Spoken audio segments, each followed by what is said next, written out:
Bonjour tout le monde, on va commencer tranquillement. Et, je vous remercie d'être là aujourd'hui sur ce troisième webinaire éthique organisé par le PCN Santé.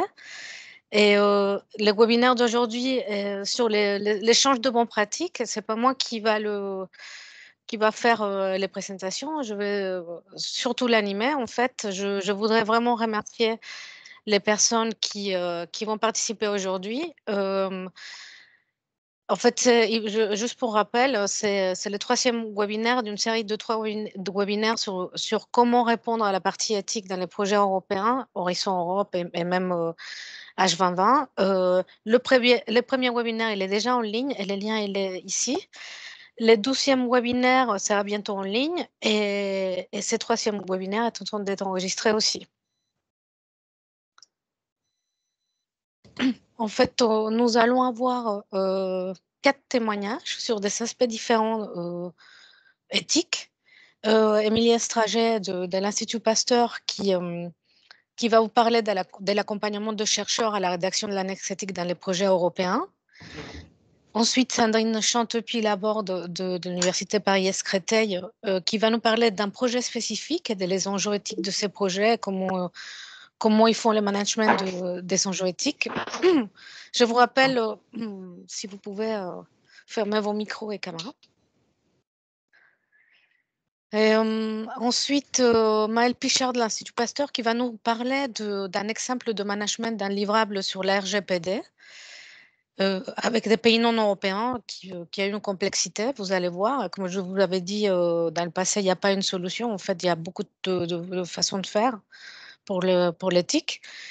Et en quatrième, Auréa Coffignon de l'Université Côte d'Azur qui va nous parler de management des enjeux éthiques dans un projet qui contient plusieurs projets de recherche différents. Alors, j'enlève ma présentation et je vais demander à Emilien de partager son ordi. Si jamais tu as un problème, Emilien, Non, ça a l'air d'être bon. Ouais. Je ne sais pas si vous voyez. Oui, c'est bon. Ouais. J'enlève mon micro. Ok. Donc, bonjour à tous. Donc, effectivement, je suis Emilien Stragier. Je suis Project Manager au sein du Grand Office de l'Institut Pasteur. Et donc, à l'Institut Pasteur, c'est le Grand Office qui accompagne les chercheurs dans leur montage de projets à déposer à la Commission européenne. Et ce sont nous, les chefs de projet au sein du Grand Office, qui sommes en charge donc, de la partie éthique. Donc pour cela, on collecte les informations auprès des chercheurs, donc les internes et les externes en cas de projet collaboratif, où la coordination est à l'Institut Pasteur. On est en charge de compiler toutes les informations pour la rédaction de l'annexe éthique. On s'assure de la rédaction des 2 sections éthiques de la partie A de la proposition et on est également en charge de la soumission de l'annexe éthique. Et à l'Institut Pasteur, on part du principe que l'annexe éthique est obligatoire pour tous les projets. Alors concrètement, comment on fait pour construire cette annexe éthique? On repart du tableau d'auto-évaluation éthique qui est disponible dans la partie A. Et avec ce tableau, on a établi, nous, un tableau sous un Excel classique dans lequel on a ajouté une colonne commentaire pour que les chercheurs puissent nous expliquer pourquoi ils ont répondu oui aux questions. Donc ce tableau Excel est envoyé donc à tous les partenaires. Ils nous le renvoient. Donc on analyse un petit peu les réponses. Et si on a un doute sur des réponses, on échange directement avec le partenaire concerné, soit pour confirmer, soit pour modifier sa réponse. Ensuite, une fois qu'on a reçu ce tableau complété avec toutes les informations, on édite un document Word qui est un document guide qui est divisé en 2 parties, comme les parties de la section éthique de la partie A de la proposal. Donc une partie méthodologie et une partie respect de la réglementation et des principes éthiques. Et pour chaque question où le chercheur a répondu oui, on leur fournit des instructions pour expliquer et justifier chaque point. Donc après, ça va être un échange entre le chercheur et nous pour vérifier que chaque sujet traité est justifié en accord avec les principes éthiques et la réglementation. Et donc ce document Word Ethics Self-Assessment, comment on l'a construit? On est reparti du guide de la commission sur comment compléter l'auto-évaluation éthique. Et dans ce guide, en fait, pour chaque question, la commission indique les informations à fournir et les documents à conserver pour transmission à la commission en cas de demande. Et donc pour chaque question, les instructions qu'on donne sont en fait tirées de ce guide. Et ce guide-là, Vania, vous l'avez déjà présenté au précédent webinaire et vous le retrouvez également ici. Et une fois qu'on a reçu notre document guide complété, on fait une relecture éthique de l'annexe pour s'assurer que tous les points éthiques soulevés dans l'auto-évaluation sont justifiés, que les principes éthiques sont respectés et que la réglementation est également respectée. Et ensuite, avec ce fichier complet qui sera soumis en tant qu'annexe éthique de la proposition, on fait des résumés pour les deux sections de la partie A, donc la section plutôt méthodologie et la section respect de la réglementation et des principes éthiques. Voilà ce que je pouvais vous dire sur comment on fonctionne à l'Institut Pasteur. Je ne sais pas si vous avez des questions. En fait, moi j'ai une question dont je connais la réponse partiellement. Comment faire pour convaincre les chercheurs que le remplissage de cette partie éthique n'est pas un élément de plus qui ne sert à rien pour la proposition? En fait, comment leur convaincre que c'est important de réfléchir à ça depuis le début, en fait, depuis le montage du projet? Bah, déjà, des questions éthiques qui vont être mal adressées dans cette annexe peuvent faire l'objet de délivrables supplémentaires pendant la durée du projet. Et comme tu l'avais montré à des précédents webinaires, des points mal justifiés peuvent également déclencher un processus d'évaluation éthique. Et je ne sais plus les termes que tu avais utilisés là pour l'évaluation éthique dans le process d'évaluation de la proposition peut conduire donc à un rejet de la proposition. Merci Emilien. Il y a une question en fait sur les chats. Comment faites-vous pour vérifier la qualité éthique des réponses? Êtes-vous des spécialistes en éthique? Alors, on n'est pas des spécialistes en éthique, on est juste des conseillers en éthique. Après, s'il y a des gros doutes sur la façon dont est justifié certains points, on peut faire appel à d'autres services concernés au sein de l'Institut.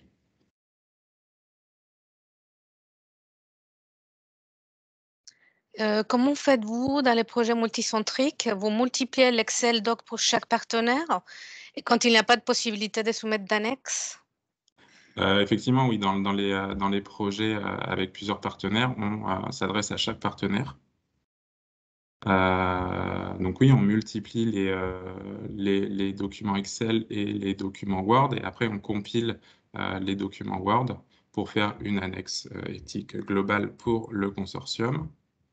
Et l'autre question, c'était quand il n'y a pas de possibilité de soumettre des annexes. Alors on passe quand même par un document Word qui nous permet d'avoir un document complet et à l'aide de ce document Word, on rédige donc les deux résumés qui sont à mettre dans la partie A. Ben, il y a une question sur quelles sont les justificatives qui peuvent être demandées par la CE.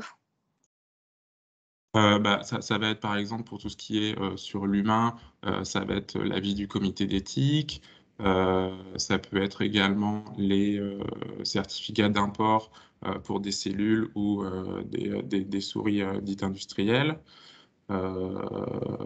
Ça peut être également les attestations d'expérimentation animale du ministère, d'autorisation d'expérimentation animale du ministère ou des OGM. Alors, pour avoir la liste exhaustive, vous pouvez vous rendre sur le guide de la commission ou dans la dernière colonne, celle de droite, vous allez avoir tous les documents qui peuvent être demandés par la commission.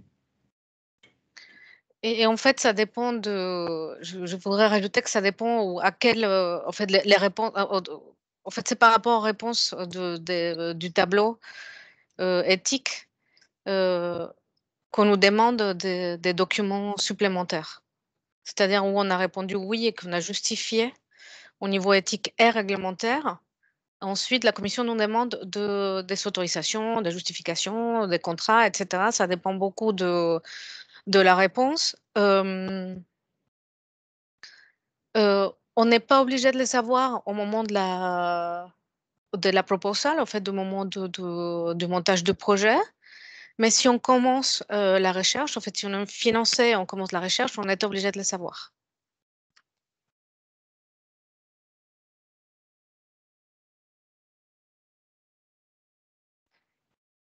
Est-ce que vous avez d'autres questions par rapport à la présentation d'Emilien? Soit vous pouvez le mettre dans le chat ou lever la main, en fait, ouvrir vos caméras et votre micro directement. Sinon, je vous propose de passer à la présentation de Sandrine. Sandrine, j'ai vu que tu étais là. Merci beaucoup, Emilien. Merci. Il y a quelqu'un qui demande quelle est la charge de travail pour vous. Ah oui, ouais, ça c'est... Après, ça dépendra des sujets et de la taille du consortium. Pour un gros consortium, ça peut prendre un plein temps pendant quelques jours, oui. Je vais répondre à une question d'Agnès qui me pose la question sur la présentation du premier webinaire. En fait, le fait que la présentation ne soit pas là encore est mon incapacité informatique de pouvoir la rajouter dans le site web Horizon Europe. Je suis désolée, j'ai essayé plusieurs fois, mais ça va pas marcher comme je voulais en tout cas. Alors, je demandais de l'aide et j'attends de l'aide à la personne qui nous aide à éditer ces vidéos et à les mettre sur Horizon Europe, de m'aider à mettre la présentation aussi. Alors, au moment où tous les webinaires seront en ligne, il y aura toutes les présentations. Désolée pour le retard, mais je n'ai pas pu le faire.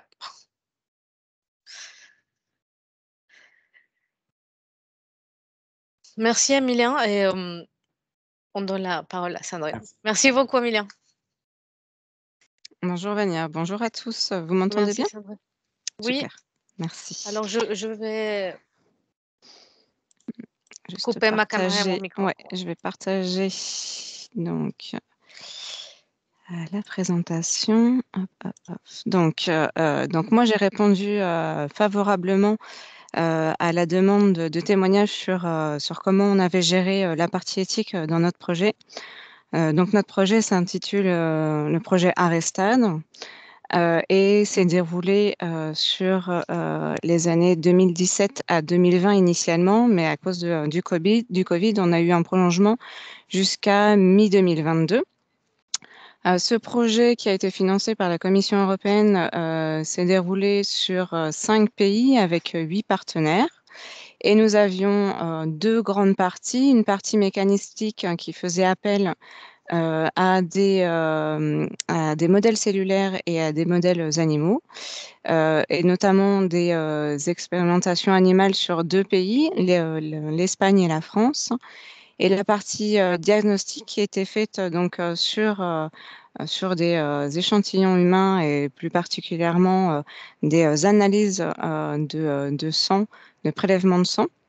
Donc sur deux pays, la France et la Pologne, et faisait appel à 5 cohortes de participants.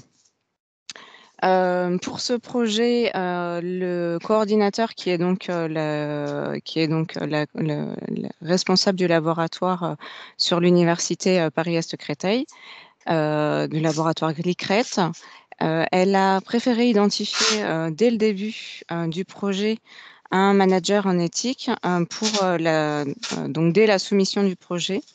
Et là où elle trouve qu'elle a bien géré cette partie-là, c'est qu'elle a choisi une personne qui était concernée ou au moins sensibilisée sur ces aspects éthiques. Lorsqu'on a soumis le projet à la Commission européenne, on avait répondu, alors à l'époque, il n'y avait pas une si grosse partie pour exposer tous les enjeux éthiques. Il y avait quelque chose de très succinct. Et donc, suite à notre réponse, la Commission européenne a créé dans l'ensemble du projet, un Word Package qui était dédié aux aspects éthiques, et notamment avec 12 délivrables et un milestone, donc un jalon à obtenir. Donc voilà comment se déroulait l'éthique, comment se déroule et s'est déroulée l'éthique dans ce projet. Donc il y avait 3 grandes étapes. La première qui était au tout début du projet, qui concernait, qui était plus sur la partie réglementaire, avec l'obtention de tous les agréments pour l'utilisation des modèles cellulaires, des modèles animaux et des échantillons humains, qu'ils soient, donc que ces agréments soient acceptés ou au moins soumis au comité éthique national ou local en fonction des pays. Donc ça, c'était à faire par nous en tant qu'applicants. Et on avait donc un document éthique à fournir avec l'ensemble de ces informations. Et ceci formait le premier milestone de la partie éthique au tout début du projet. Donc si on n'avait pas eu une approbation de la part de la CE suite au dépôt de ces documents, on ne pouvait pas poursuivre le projet. La deuxième étape, donc qui était à mi-parcours au mois 18, consistait en une analyse poussée des enjeux éthiques qui étaient soulevés par le fait de screener ou de faire un diagnostic relativement tôt de la maladie d'Alzheimer. Et ça, c'était une analyse qui devait être faite par nous. Donc ça nous a, en tant que non-professionnels de l'éthique, ça nous a demandé de faire beaucoup de recherches, et on a été très bien aidés également par notre ethic advisor. Je vous en parle tout de suite après, parce que cette deuxième étape au mois 18 consistait aussi à établir un rapport détaillé qui décrivait le traitement des questions éthiques, en particulier avec la vulnérabilité des participants et du conseil psychologique qui leur était fait. Et donc ce rapport devait être fait par un ethic advisor, donc une personne qui était complètement neutre par rapport au projet, qui n'était pas inclus dans le projet. Et donc ça, c'était aussi très bien d'avoir son point de vue extérieur au projet, et de voir un petit peu si on avait bien réfléchi à l'analyse qui nous était demandée à la même deadline. Donc ça, c'était très très bien. Et la dernière étape, qui est à la fin du projet, donc pour la partie éthique, c'était donc fin 2021. Un deuxième rapport détaillé de ces questions, du traitement des questions éthiques pour le projet, sur la fin du projet, donc du mois 19 à la fin du mois, toujours en relation avec la vulnérabilité des participants et le conseil psychologique qui leur a été fait. Et ça, c'était également fait par l'advisor en éthique. Et donc, comment on a géré, nous, les aspects éthiques dans le projet? Comme je vous ai dit au tout début, on avait une personne, donc moi-même, qui était dédiée uniquement à manager ce Word Package. Et ça, c'est pour le coup, c'était vraiment bien aussi de pouvoir voir l'évolution des questions éthiques par les chercheurs durant tout le projet, et leur collaboration aussi dans la partie éthique. Et afin de les sensibiliser, j'avais un temps de parole à chaque réunion avec l'ensemble des collaborateurs. Et donc ces réunions se déroulaient tous les 6 mois. Donc une fois en technical meeting, et donc l'ensemble des partenaires se réunissaient pour pouvoir voir où est-ce qu'on en était au niveau des expériences, etc., et des résultats qu'on avait acquis selon les autres Word Packages qui étaient plus techniques. Et une fois à l'Action Check Meeting, qui a lieu une fois par an avec la Commission européenne. Donc le fait de prendre la parole tous les 6 mois, même si c'était que 5 minutes, ça permettait de sensibiliser les chercheurs, l'ensemble des chercheurs des 5 pays à ces questions éthiques. Comme je vous ai dit à la diapo précédente, une aide incontestable de notre ethical advisor pour le bilan à mi-parcours et le bilan en fin de parcours. Ça vraiment, alors après, c'est juste rechercher le bon ethic advisor. Nous, j'avoue qu'on on l'a identifié via la coopération d'un des partenaires, mais je ne sais pas si l'Union européenne, la Commission européenne, prévoit d'avoir une liste d'ethical advisors ou quelque chose comme ça pour pouvoir les contacter.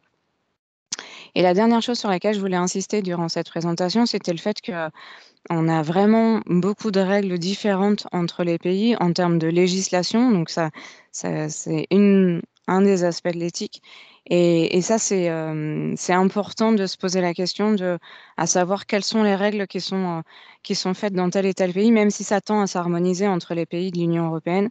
Mais on voit que, par exemple, on ne gère pas la partie éthique, les comités éthiques ne sont pas gérés de la même façon pour les animaux et pour les échantillons humains, parce que certains fonctionnent avec des comités éthiques nationaux et d'autres avec des comités éthiques locaux. Donc voilà ce que je voulais vous dire concernant mon témoignage sur comment on gère l'aspect éthique dans un projet européen. Merci beaucoup, Sandrine. Vous avez des questions sur le chat? Quel est le statut de cet Ethics Advisor? Alors, on l'a, comment dire, nommé. On lui a proposé. Après, quel est son statut? Vania, vous pouvez m'aider parce que... Oui, en fait, parce qu'il est de quelle nationalité? Ah, pardon, il est polonais. Enfin, Et ouais. c'est quelqu'un qui est... le statut, c'était à travers quelle était sa profession ou sa profession principale ou primaire. Il est professeur en éthique à l'université de Varsovie. Et il est spécialisé en recherche chez l'humain, ou pas Oui, du tout? Ah oui. oui, oui, oui. Et une autre question, est-ce que vous l'avez rémunéré? Alors, on en a discuté avec Vania en préparant, en préparant mon intervention. Dans notre projet, je ne crois pas, je n'ai pas vérifié l'information, mais je ne crois pas. Mais je sais qu'il y a une petite enveloppe prévue dans les projets. C'est ça, hein, Vania? Ce Ouais, que vous aviez mentionné. oui, en fait, en réalité, c'est quelque chose qui nous avait été conseillé. Et nous, on le fait quand on appelle un Ethics Advisor, avoir une petite enveloppe pour les projets. Mais bon, en fait, mais peut-être qu'il y a des exemples de projets où ils n'ont pas été rémunérés. En fait, en tout cas, l'effort qui fournit l'Ethics Advisor, il est assez conséquent pour les gros projets en fait, en collaboration. Et bon, c'est pour ça qu'ils nous ont conseillé de le rémunérer. J'ai une question. Est-ce qu'il participait au technical meeting, l'Ethics Advisor? On l'a invité, tout à fait. Il a participé en fonction de ses disponibilités, mais effectivement, il a été invité. Et au technical meeting et à l'Action Change Meeting, évidemment. Oui. Et ça, c'est important aussi, hein, de la même façon qu'on intervient tous les 6 mois au niveau de l'éthique pour garder le lien, tout simplement. Et puis c'était l'occasion aussi pour l'Ethic Advisor de voir un petit peu comment le projet avait évolué, de façon à préparer l'Action Check Meeting derrière. En fait, j'ai un commentaire. Je trouve intéressant qu'une liste soit proposée par la CE, car pas évident de trouver la personne avec les bonnes compétences. Oui, ça c'est vrai. Je il y a quelqu'un qui demande, ne peut-il pas être partenaire du projet? Non. Nous, on nous avait clairement explicité que c'était quelqu'un qui devait être de l'extérieur de façon à pouvoir donner son point de vue extérieur et ne pas être partie prenante. Qui a pu rassembler les infos concernant la réglementation dans les différents pays? Eh bien, avec la collaboration des chercheurs des pays, en fait, c'est moi-même qui l'ai fait avec la collaboration des chercheurs. Donc c'est là où c'est important de les sensibiliser pour les avoir avec vous. En fait, une question, en fait, un commentaire plutôt. En fait, nous avons eu une grande difficulté de trouver un Ethics Advisor pour le domaine des sciences sociales. Recherche qualitative, ouais, là, ça, je suis d'accord. Ça, je conçois. Il y a je pense qu'il y a quelqu'un qui a levé la main. Si vous pouvez vous débloquer votre micro. Ouais. Désolée, c'était une erreur, pardon. Je cherchais un autre bouton, excusez-moi. Ah non, pas de problème, pas de problème.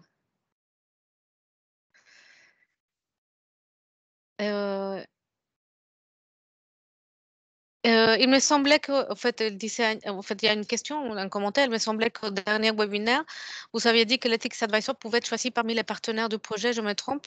En fait, il y a 2 niveaux. En fait, vous pouvez anticiper vous pouvez anticiper avoir soit un work package éthique avec des partenaires internes au projet, où vous discutez entre vous, un peu comme le technical meeting dont Sandrine vient de parler, où vous discutez entre vous ce que vous allez faire dans le projet, comment ça évolue. Et vous pouvez aussi, par rapport aux problématiques éthiques que vous voyez dès le départ dans le projet, dire on aura un comité éthique externe, un peu comme les Scientific Advisory Board, mais qui est externe au projet, mais dont vous pouvez, dès le départ du projet, savoir qui va être ce comité, mais externe, ou vous pouvez, dès le départ du projet, décider, par rapport aux problématiques éthiques que vous voyez dès le départ, avoir un ethics advisor externe. Et Vania, c'est Sophie, j'ai une question. Et du coup, Oui. ça peut aussi être la commission, tout simplement, qui, après évaluation, même si on a mis en place des choses internes, peut obliger, en fait, à prendre un board externe. Oui, oui. En fait, la Ok. commission, elle peut décider que par rapport aux problématiques, vous avez besoin soit d'un advisor, soit d'un comité externe. Ou un D'accord. monteur. Le monteur, ça peut être de la même institution, même si c'est pas, en fait, si c'est pas le vrai partenaire, parce que c'est pas le laboratoire qui fait de la recherche, mais ça peut être quelqu'un, par exemple, de la cellule éthique de l'institution, qui peut être nommé monteur de ce projet et en fait, qui suit plus ou moins le projet, un peu comme mon advisor, mais il fait partie de l'institution. Ça, c'est quelque chose que la commission peut aussi décider, en dépendant de la complexité toujours du projet et des aspects qui sont en jeu. Il y a une question sur où trouver la liste d'ethics advisors recommandés. En fait, en sciences sociales, il n'y a pas vraiment de liste, ce que je disais la dernière fois. En fait, que peut-être qu'entre nous, on peut se partager quelques noms. Je ne sais pas si on a les droits au niveau de partage des données, etc. Mais je pense que c'est quelque chose qu'on pourrait discuter entre nous, parce que effectivement, en fait, c'est un peu au bouche à oreille, en fait, les ethics advisors, comment ça marche dans les projets. Philippe Feldman de la commission a du mal à proposer des ethics advisors et nous propose, discussion en cours sur un projet, de proposer des noms, d'en discuter avec eux. Dans ces cas-là, la commission nous a demandé d'ajouter un ethics advisor. Ouais, ça, c'est un commentaire sur une des questions qui a été posée. Il y a une astuce pour identifier des advisors en consultant la liste des évaluateurs éthiques de la commission. Philippe, est-ce que vous avez le lien pour consulter la liste des évaluateurs éthiques de la commission?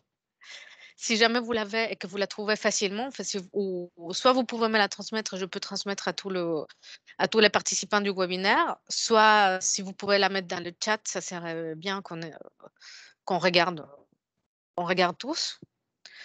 Est-ce qu'un ethics advisor doit être inclus dès qu'il s'agit de recherches impliquant la personne humaine ou de la recherche animale? Sinon, dans quel cas est-ce préférable? Et en fait, c'est plutôt ce que je disais dans le premier webinaire d'ailleurs, c'est par rapport à ce qu'on appelle les sujets complexes ou sérieux, en fait, et c'est à partir de là que vous pouvez déterminer s'il vous faut un ethics advisor ou pas. Je vous conseille d'aller regarder. J'ai mis quelques exemples, mais sinon, il y a un guide européen sur quelles sont les questions complexes, en fait, qu'ils considèrent complexes. Et est-ce que vous avez d'autres questions pour Sandrine?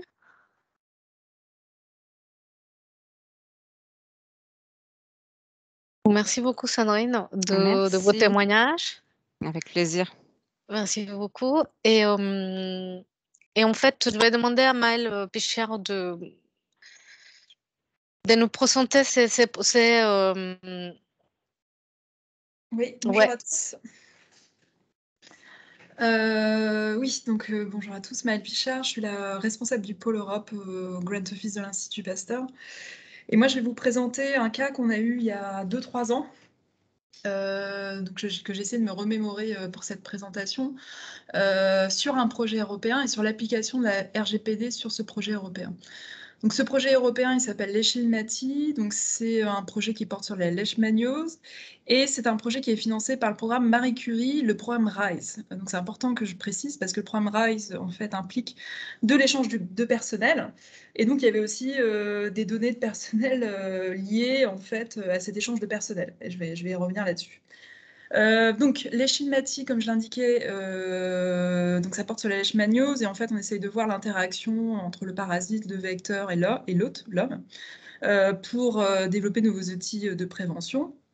Et dans le cadre de ce projet, on a eu des échanges d'échantillons biologiques humains, de la collecte de données personnelles, épidémiologiques et cliniques qui ont été collectées et transférées d'un pays à un autre.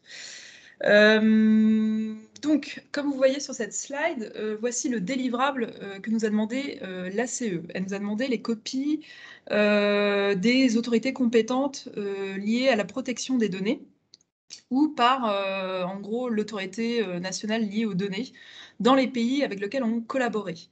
Donc, ce projet, c'était entre plusieurs pays européens. En fait, au total, il y avait 11 pays et il y avait, de mémoire, il y a 7 pays européens et il y a 4 pays non européens. Donc, il y a l'Algérie, il y a le Maroc, il y a l'Iran et bon, l'IP Tunisie qui est associé à H2020, mais quand même qui n'a pas la même réglementation qu'en Europe. Donc, voilà, vous voyez, c'était déjà des pays où il y avait pas l'application de la RGPD, il n'y avait pas forcément les autorités compétentes en matière de données, par exemple, comme une autorité comme la CNIL qui pouvait être dans ces pays. Il n'y avait pas forcément non plus de DPO au sein des organismes avec lesquels on collabore. Donc ça a impliqué beaucoup de complications en fait, de collaborer avec ces pays et pas uniquement avec des pays européens, mais c'était le but du projet. Alors, comment on a fait pour répondre à ce délivrable, qui, je vous le rappelle, porté sur la RGPD, mais dans le titre de ce délivrable, il nous parle de la directive 95/46, et en fait, ça c'est la directive qui existait avant la mise en œuvre de la RGPD. Donc, moi à l'époque j'étais chef de projet en fait sur le projet leishmaniose, et ne connaissant pas grand chose à l'éthique, enfin du moins pas un niveau aussi poussé en fait, notre processus a été vraiment de s'entourer des bonnes personnes pour commencer à savoir comment on allait répondre à ce délivrable éthique. Donc j'ai travaillé avec le Centre de recherche transnationale, avec notre direction juridique, et aussi on n'avait pas encore le DPO qui était nommé à Pasteur, mais on avait un chargé de mission qui travaillait comme DPO, et on a commencé à faire un certain nombre de réunions pour leur expliquer le délivrable, le projet, et également le type de données qui était échangé entre les différents partenaires de ce projet leishmaniose. Donc, dans le cadre de la RGPD, vous savez, il y a différents statuts qu'on doit définir dans un contrat de collaboration conjoint du traitement, qui sont les responsables du traitement, les sous-traitants ou les co-responsables conjoints du traitement. Donc ça, c'est quelque chose qu'on doit définir avant de se lancer dans la mise en place d'un contrat sur le traitement des données. Donc ça a été l'objet de nos premières réunions avec notre direction juridique, avec notre DPO, etc., etc. On a dû surtout réaliser une cartographie des flux des données. Donc je vais vous montrer les exemples de cartographie qu'on a fait, ce qui nous a beaucoup aidé de faire des schémas pour définir ce flux de données. Et on a discuté surtout sur comment répondre aux obligations découlant de ce délivrable éthique, sachant que les pays avec lesquels on travaillait n'avaient pas forcément d'autorité compétente en matière de validation de notre procédure sur le traitement des données. Donc voilà. Comme je vous le disais, il y a plusieurs statuts dans le traitement des données qu'il faut définir en fait, et savoir quel partenaire est responsable du traitement, co-responsable ou sous-traitant.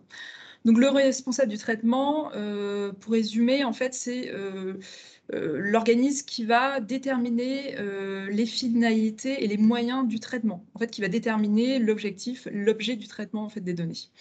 Le sous-traitant, lui, ne va pas définir les finalités et le moyen du traitement, il va juste en fait sous-traiter en fait, enfin il va être le sous-traitant du responsable du traitement dans le traitement des données, d'accord? Et il y a une troisième notion qui est la notion de co-responsable du traitement, donc c'est quand plusieurs organismes vont définir la finalité et les moyens de traitement ensemble, conjointement, et c'est la définition qu'on a retenue pour l'ensemble des membres du consortium du projet LeShield, parce que, vous savez, dans tous les projets européens, il y a des steering committees, il y a des assemblées générales dans lesquelles sont pris conjointement un certain nombre de décisions, que ça soit sur les activités scientifiques ou ou sur les décisions budgétaires, ou enfin toutes sortes de décisions, éthiques également. Et étant donné que il y avait un représentant dans cette assemblée générale de chacun des partenaires, on a décidé que tous les partenaires du projet de l'Eschyle seraient co-responsables de traitement. Voilà, ça a été une discussion qu'on a eue avec le DPO pendant quelques réunions. Donc voilà, ça c'était juste pour vous donner un exemple de schéma qu'on a réalisé pour montrer un peu le flux de données. Donc vous voyez, il y avait des données personnelles, épidémiologiques, des données liées à l'échantillon humains, etc., etc. Donc en fait, on a essayé de définir à chaque fois quel partenaires, donc s'ils sont en gras, les partenaires collectaient tel ou tel échantillon et qui après les traitait et renvoyait les données entre les pays. Voilà. Donc juste pour vous donner plusieurs types de schémas qu'on a pu faire, hein, je ne vais pas rentrer dans le détail, c'est pas le but, mais c'est pour vous aider, enfin c'est pour vous montrer un peu comment nous de faire des graphiques, ça nous a vraiment aidé à expliquer en fait le flux de données entre les partenaires, parce que c'est pas facile quand il y a 11 partenaires, alors imaginez quand il y a 20, 30 partenaires. Donc voilà, ça c'était un peu le flux de données. Et voilà, encore un autre exemple où on est voilà, en bas c'était les partenaires européens dans la case jaune, et en haut c'était les partenaires non européens avec lesquels on échangeait des données. Donc notre accord de responsabilité conjointe pour répondre, on a décidé de mettre en place cet accord de responsabilité conjointe pour répondre au délivrable RGPD. Donc cet accord de responsabilité conjointe portait sur les échantillons collectés, puis sur l'ADN du parasite et sur les données liées à l'ARN du patient. Au début, on voulait inclure dans cet accord de responsabilité conjointe les données liées aux informations personnelles et RH des secondies, parce qu'en début de présentation, je vous ai expliqué que ce projet était financé dans le cadre du programme européen Marie Curie RISE, qui finance de l'échange de personnel. Et donc, on doit collecter des informations sur leur passeport, sur même leur type de contrat de travail, etc., etc. Donc, il y a plein d'informations personnelles à collecter. Et nous, au début, on a pensé qu'on allait inclure ces données RH, en fait, dans cet accord de responsabilité conjointe. Et après discussion avec notre project officer de la Commission européenne, elle nous a dit que cet accord de responsabilité conjointe ne devait pas forcément inclure les informations RH des secondies, ce qu'on appelle les personnes qui font des échanges. Voilà, donc c'était un étonnement pour ma part, mais voilà, donc en fait on a inclus dans cet accord de responsabilité conjointe uniquement les données liées aux échantillons collectés, l'ADN du parasite et l'ARN du patient. Voilà un peu comment se présente cet accord de responsabilité conjointe. Donc là, j'ai mis les grandes sections de ce contrat. Vous pouvez trouver quelques exemples sur Internet en fait, de comment se présente ce type de contrat et un peu voilà, les grandes sections, les titres, pour que vous puissiez définir la matrice des responsabilités, parce que c'est vraiment le but de ce contrat d'accord, de cet accord. En plus de cet accord, nous avons dû signer des clauses contractuelles de transfert de données en dehors de l'Union européenne, parce qu'en fait, on collectait des données, enfin, c'était les partenaires non européens qui collectaient des échantillons humains, et c'était après Pasteur ou des Européens, on va dire, qui devaient traiter les données, les séquencer, etc., etc., et après renvoyer ces données en fait aux pays d'où provenaient en fait les échantillons. Donc en fait, les partenaires européens faisaient un transfert de données en dehors de l'Union européenne, dans des pays dans lesquels la RGPD ne s'applique pas. Donc on a dû signer des clauses contractuelles, qui sont des documents type non modifiables, de transfert de données personnelles à des pays tiers. Donc il faut remplir ce document. En fait, il y a un certain nombre de questions, pardon, mais le texte en lui-même n'est pas modifiable. Voilà, donc comme je disais, ces clauses contractuelles ne concernent seulement les données qui sortent de l'Union européenne vers un pays tiers. C'est-à-dire que les pays européens n'ont pas vocation à être importateurs de données, mais uniquement exportateurs de données dans le cadre de ces clauses, hein, et c'est pour ça qu'on les signe.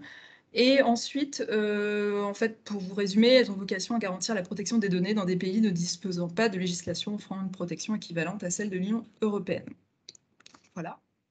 Donc on a dû définir qui était exportateur de données parmi les pays européens. Donc là, vous avez la liste.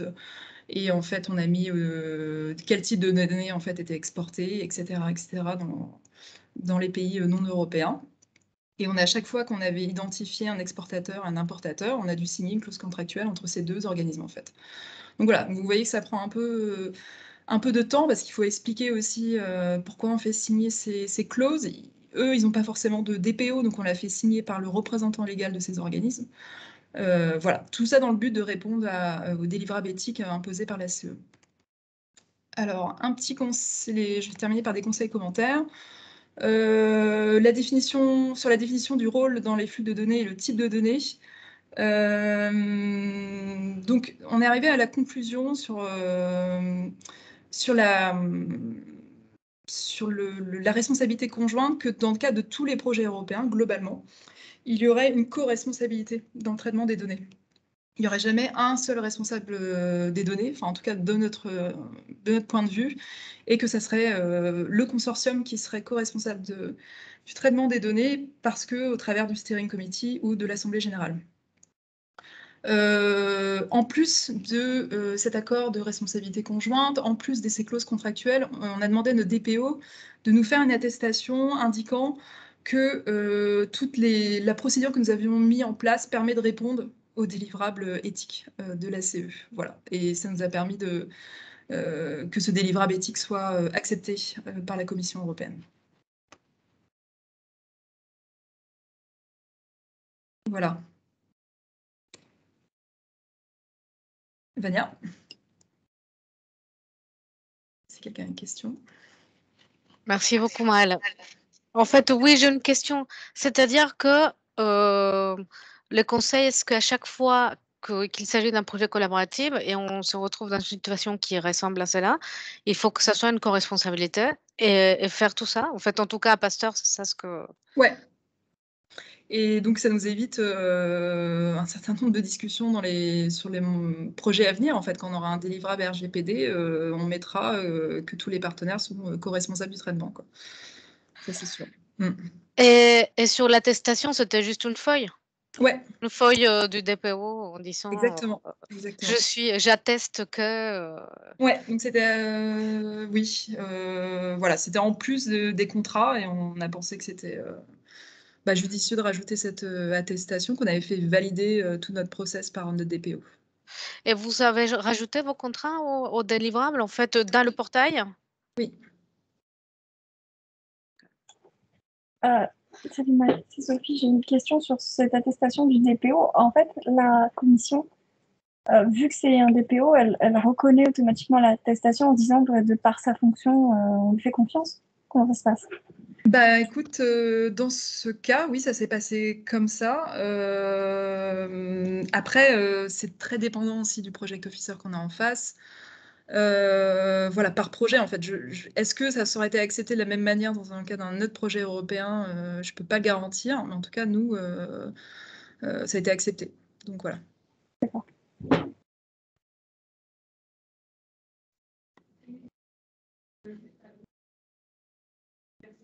Est-ce qu'il y a d'autres questions pour Maëlle? En fait, je t'ai invité, Maëlle, aussi, parce qu'il y avait une question dans le premier webinaire par rapport précisément à ces délivrables. J'ai l'impression, par rapport à la question de ce webinaire, que c'est un délivrable qu'ils ajoutent souvent au projet. En fait, c'est cette histoire de l'attestation comme qu'on est conforme au RGPD, quoi. Quand il y a d'autres pays non européens ou d'autres pays qui ne sont pas soumis à la RGPD. Ouais, je pense que ça va arriver de plus en plus. En plus, nous, on collabore énormément, l'Institut Pasteur, avec les instituts du réseau Pasteur, qui sont beaucoup en Afrique. Donc, on a quand même assez régulièrement ce type de demande. Ouais. Il y a une question, en fait, pendant les periodic review, est-ce que vous avez eu des questions sur ces livrables? Non. En fait, on a eu, en plus, on avait pareil, on avait un ethical advisor dans le cadre du projet. Qui fait des évaluations en fait pendant les périodes de reporting. Donc elle nous a posé quelques questions, mais la CE, non. Quand on leur a tout présenté, ils ont accepté.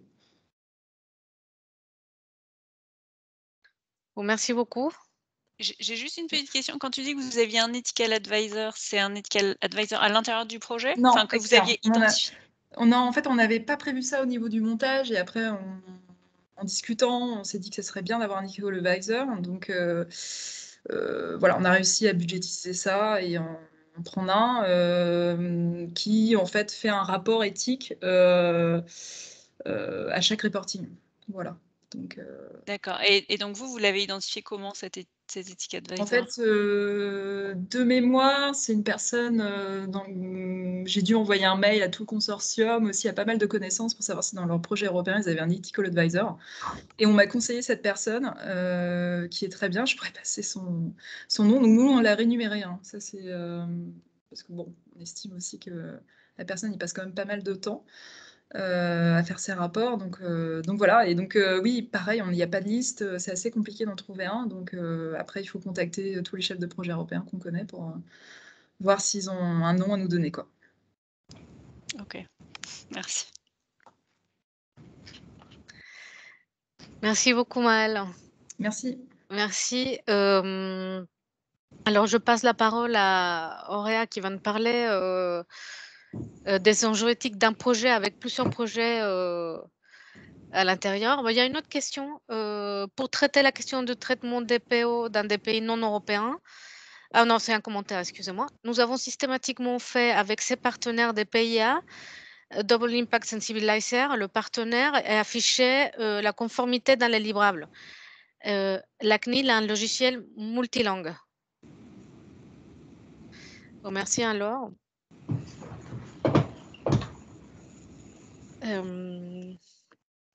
Est-ce que Auréa, elle est là, Cofignon?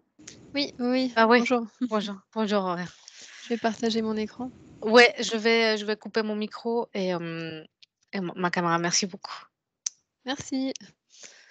Bonjour à tous, donc moi c'est Auréa Cofignon. Je suis chef de projet à l'Université Côte d'Azur dans le cadre d'un programme doctoral Boost Your Carrière donc de Marie Curie Co-Found, qui est cofinancé par la Commission européenne, l'Université Côte d'Azur, l'IDEX UCA GEDAI et la région Provence-Alpes-Côte d'Azur. Donc pour ce projet, j'ai été aussi nommée référente éthique pour m'occuper de toutes ces questions en lien avec les enjeux éthiques tout au long de l'implémentation du projet.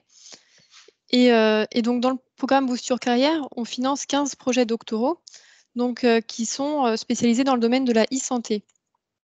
Donc, c'est des projets qui sont interdisciplinaires et très différents parce que finalement, la e-santé, c'est un domaine qui est assez large et ça peut aborder tout un tas de thématiques qui, et de ce fait, on se retrouve avec différents problèmes éthiques qui concernent la manipulation d'échantillons humains ou les études cliniques, l'utilisation de cellules humaines, les expérimentations animales et aussi le traitement de données personnelles. Donc, pour adresser tous ces différents aspects éthiques, au sein de l'université, on a différentes commissions, donc on retrouve en fait dans toutes les universités les labos de recherche. Donc, on a le comité éthique pour les recherches non interventionnelles, le CERNI, le comité d'éthique en expérimentation animale, le CIEPAL, le comité pour la protection des personnes, le CPCP, le comité opérationnel d'évaluation des risques légaux et éthiques, et on a également un Data Protection Officer. Donc en parallèle de ça, j'ai entendu parler donc à travers les témoignages des Ethic Advisors qui venaient de l'extérieur. Alors je ne sais pas si c'est une spécificité ou pas des programmes Marie Curie, mais nous dans notre cadre, on n'a pas eu besoin de faire appel à un contact éthique extérieur et on a en fait un responsable éthique au sein de l'université. Donc qui a fait partie en fait du comité de sélection des projets de recherche, parce que pour les 15 projets doctoraux, on a fait un appel à projet au départ auprès des encadrants, donc des chercheurs, pour qu'ils puissent proposer un projet doctoral au sein de l'université. Et alors comme ça, on a reçu environ 35 candidatures, donc des propositions de projets doctoraux, qui ont été évaluées par un comité de sélection avec des experts externes, aussi des experts de l'université. Il y avait le responsable éthique de l'université aussi qui était présent et qui préside d'ailleurs aussi le CERNI de l'université. On avait également le directeur de l'EUR DS4H, donc qui est impliqué directement dans ce programme Boost Your Carrière. Aussi des représentants du secteur non académique, de la région et donc du cluster Eurobiomed. Donc pendant toute cette phase en fait d'évaluation des projets de recherche proposés par les chercheurs, on avait demandé en fait à ce qu'ils remplissent un formulaire avec les parties habituelles, donc sur l'excellence, l'impact et l'implémentation. Mais on avait aussi ajouté une partie spécifique pour l'éthique. Donc là, ils devaient détailler dès le départ les enjeux qui seraient qu'on retrouverait dans leur projet de recherche. Et donc c'est à travers ça qu'on a pu évaluer une première fois tous ces enjeux éthiques. Donc ce qui avait été demandé par la Commission européenne, c'était de savoir en fait si il y avait eu un comité spécifique, un comité éthique créé spécifiquement dans le cadre du projet Boost sur carrière pour évaluer ces enjeux à travers cette trentaine de projets qu'on a reçus. Et donc nous, on avait répondu qu'on n'avait pas fait ça parce qu'on avait, comme je viens de vous le montrer, tous ces comités déjà existants et qui pouvaient intervenir dans le cadre de l'implémentation du projet, et aussi le responsable éthique qui était impliqué dans ce comité de sélection. Donc cette justification les a convaincus et on a pu procéder de cette façon.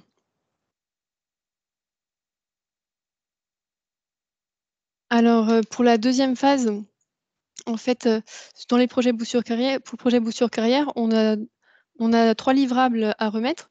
On en a déjà remis 2 avec un premier rapport éthique la première année, un deuxième rapport éthique la seconde année, et à la fin, on devra apporter un troisième rapport éthique. Mais pour le premier rapport éthique, on avait eu à remplir en fait une première fois toutes ces questions en lien avec l'éthique self-assessment. Donc ce que j'ai fait, c'est que, comme l'a décrit aussi Emilien au départ, c'est cet échange en fait avec les chercheurs pour vérifier tous les aspects éthiques en lien avec leur projet et donc qui avait été pré-rempli en fait à travers les formulaires qu'ils avaient complétés, puisqu'il y avait cette section éthique en fait qui était déjà abordée. Mais pour certains d'entre eux, ils ne connaissaient pas en fait ce document européen pour aider à évaluer les différents aspects éthiques. Et du coup, on a pu travailler ensemble pour remplir et compléter tous ces aspects-là. Donc sur les 15 projets doctoraux, on en avait une certaine partie qui n'avait pas d'enjeu éthique, donc qu'on a mis de côté et avec lesquels on est en contact quand même tous les 6 mois pour vérifier qu'il n'y a pas de nouveaux enjeux éthiques qui se présentent au cours du projet, parce que parfois, ça dépend des résultats aussi. On ne peut pas toujours anticiper toutes les questions éthiques qui vont survenir pendant le projet de recherche. Et donc pour les autres, par contre, donc on a déjà identifié les enjeux éthiques. On s'assure que toutes les conditions sont bien remplies et on fait un point tous les 3 mois pour s'assurer du suivi éthique des différents projets. Et alors au niveau de la Commission européenne, ce qui avait été demandé aussi, parce que dans le cadre d'un des projets Boost sur carrière, on a en fait un partenariat dans le cadre d'une mobilité d'une doctorante qui va aller en Nouvelle-Zélande et qui va effectuer une partie de ses recherches en Nouvelle-Zélande. Donc là, il nous avait demandé de bien spécifier et de s'assurer en fait que les recherches qui seront conduites en Nouvelle-Zélande sont aussi légales dans au moins un des pays de l'Union européenne, ce qui était la condition pour valider ces aspects éthiques. Donc voilà pour le partage d'expérience. Je ne sais pas si vous avez des questions. Merci beaucoup, Auréa. Moi, j'ai une question. En fait, vous aviez mis en place, un peu comme dans l'exemple de Sandrine, un technical meeting ou un truc comme ça. En fait, vous vous réunissez avec tout le monde ou seulement en bilatéral? En fait, vous, avec les partenaires, en fait, avec le projet Alors là, spécifique? oui, c'était vraiment bilatéral du coup avec pour chaque projet, je me suis mis en lien avec les encadrants du projet et aussi parfois on faisait appel aux responsables éthiques quand on avait un doute ou une question, on s'assurait auprès du responsable éthique de l'université des différents aspects. Et j'ai une autre question, en fait, pour les livrables éthiques. C'est des livrables, en fait, il y a des questions spécifiques par projet. Comment ça se présente? Parce qu'avec tous les projets, en fait, je suppose que vous communiquez à la commission à un moment donné quels sont les projets qui ont été choisis. Et oui, tout à fait. Est-ce que la commission crée des livrables à partir de chaque projet ou est-ce qu'il y a des projets globaux, en fait, qui impliquent tous les projets, quoi? Voilà, en Je sais fait, pas si je suis claire. Ouais. oui, tout à fait. Bah, en fait, nous, on a fait en plus en 2 vagues. Donc on a une première vague avec 6 projets de recherche et l'année suivante, une deuxième vague avec les 9 projets de recherche. Donc pour le premier rapport éthique, on a rassemblé les données des 6 premiers projets qui ont été sélectionnés avec les doctorants et donc on a décrit en fait les différentes démarches depuis depuis la procédure d'appel à projet des chercheurs, donc avec les différents enjeux éthiques, et aussi comment on a expliqué ces différents comités qu'on avait au sein de l'université, comment on avait évalué les enjeux éthiques. Et après, on avait fait un tableau pour chaque projet doctoral en se référant au H2020 Ethics Self-Assessment pour remettre aussi tous les documents qu'il fallait conserver et les différents protocoles à suivre en fonction des enjeux éthiques abordés pour chaque projet. Et sur le deuxième rapport éthique, donc, on s'est concentré sur les 9 autres projets qui sont entrés l'année d'après. Et pareil, on a fait comme ça le bilan de tous ces projets, en spécifiant aussi lesquels projets on suivait de plus près parce qu'il y avait des enjeux éthiques déclarés et lesquels avaient un suivi moins régulier parce qu'on savait qu'il n'y avait pas spécialement d'enjeux éthiques pour le moment. Et j'ai une autre question. Est-ce que vous ont demandé un rapport final? Oui, tout à fait. Donc là, on va avoir un rapport final à l'issue du projet, donc fin 2024, dans lequel on devra, je pense, indiquer à l'issue de chaque projet quelles procédures ont été suivies dans le cadre des enjeux éthiques qui auront été abordés dans les différents projets, pour s'assurer qu'on avait bien rempli toutes les conditions auxquelles on s'était engagé à travers les premiers rapports pour le suivi des enjeux éthiques. Bon, merci beaucoup. Est-ce que quelqu'un a des questions? Vous pouvez le mettre dans le chat ou ouvrir votre micro, hein, pour Auréa. Parce que je ne vois pas de questions sur le chat. Bon, merci beaucoup, Auréa. Merci à toi. Oui, merci beaucoup. Merci à tout le monde d'être là aujourd'hui. En fait, on est presque à l'heure, en fait, de la fin de ce webinaire, en fait, et de la fin de ces 3 webinaires. Merci beaucoup à tout le monde d'avoir participé toutes ces 3 semaines. Merci aux présentateurs. Et, est-ce qu'il y a des guides d'orientation sociale? Moi, je connais aucune. En fait, sur le guide éthique de la commission, vous avez une partie qui correspond, en fait, qui parle des sciences sociales, mais c'est pas vraiment exhaustive, hein. Je connais, en fait, je connais pas. Je pourrais pas vous répondre. Merci beaucoup à tout le monde et je vous préviendrai quand les 3 webinaires soient en ligne dans le site horizon europe.gouv.fr. Merci beaucoup à tout le monde et bonsoir.